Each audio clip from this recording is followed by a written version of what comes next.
അന്നൽ ഉമ്മത്ത, ഒരു സമുദായം മുഴുവനും, ലവിജ്തമഉ അലാ അൻ യൻഫഉക ബിശൈഇൻ, നിനക്ക് എന്തെങ്കിലും ഒരു ഉപകാരം ചെയ്യണമെന്ന് ഒരു കൂട്ടം ആളുകൾ മുഴുവനും ഉദ്ദേശിച്ചു.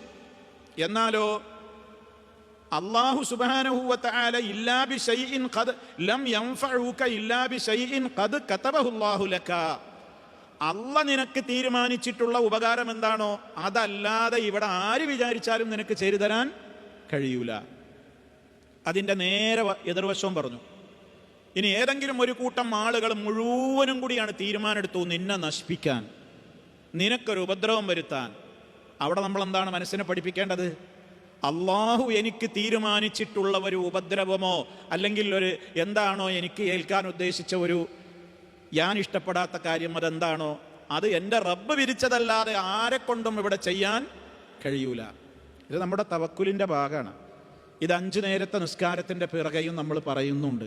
അല്ലാഹുമ്മ ലാ മാനിഅ ലിമാ അഅ്തൈത വലാ മുഅ്തിയ ലിമാ മനഅ്ത. അല്ലാഹുവേ, ലാ മാനിഅ ലിമാ അഅ്തൈത, നീ കൊടുത്തത് തടയാൻ മുടക്കാൻ ഒരാളുമില്ല. വലാ മുഅ്തിയ ലിമാ മനഅ്ത, നീ മുടക്കിയത് കൊടുക്കാനും ഒരാൾക്കും കഴിയൂല. അത് നമ്മുടെ ഈമാനിൻ്റെ ഭാഗമാണ്. അത് നമ്മുടെ അഖീദയുടെ ഭാഗമാണ്. അത് ഉറച്ച് വിശ്വസിക്കുന്ന ഒരാൾക്ക് എന്തിനാണ് ടെൻഷൻ എന്നാണ് നമ്മൾ ചോദിക്കേണ്ടത്. നമ്മളോട് ചോദിക്കണം. എനിക്ക് ടെൻഷൻ വരുമ്പോൾ അല്ലെങ്കിൽ നിങ്ങൾ ഓരോരുത്തരും നിങ്ങൾക്ക് മാനസികമായി സംഘർഷം അനുഭവിക്കുമ്പോൾ സ്വയം ഉത്തരം കണ്ടെത്തേണ്ടത് അങ്ങനെയാണ്. എന്താണ് എൻ്റെ ടെൻഷൻ്റെ പ്രശ്നം? എന്താണ് എൻ്റെ മാനസികമായ വിഷമത്തിൻ്റെ കാരണം?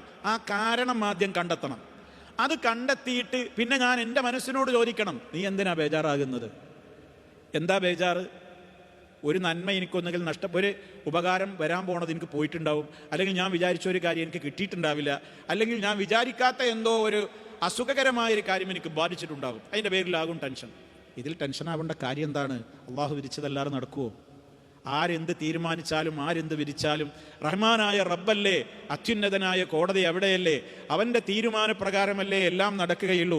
അവൻ തീരുമാനിച്ചതിലപ്പുറം ഇവിടെ ഒന്നും നടക്കൂലല്ലോ എന്ന മനസ്സിനെ പഠിപ്പിച്ചു കഴിഞ്ഞാൽ ഒരു മനുഷ്യനും സങ്കടത്തിൻ്റെ കാര്യമല്ല. അപ്പം അതുകൊണ്ട് തന്നെ ഇവിടെ ഇസ്ലാം വളരെ കൃത്യമായി തന്നെ ഓർമ്മപ്പെടുത്തുകയാണെന്ത്? വലൈസ ബിദാരിഹിം ശൈഅൻ ഇല്ലാ ബിഇദ്നില്ലാ, അല്ലാഹുവിൽ ആരെങ്കിലും തവക്കുലാക്കി കഴിഞ്ഞാൽ ഒരു ഉപദ്രവവും അവനെ ഏൽക്കുകയില്ല. കാരണം എന്തിഞ്ഞ് ബാധിച്ചാലും ബാധിച്ചില്ലെങ്കിലും അതൊക്കെ ആരുടെ തീരുമാനമാണ്? അല്ലാഹുവിൻ്റെ തീരുമാനമാണ്.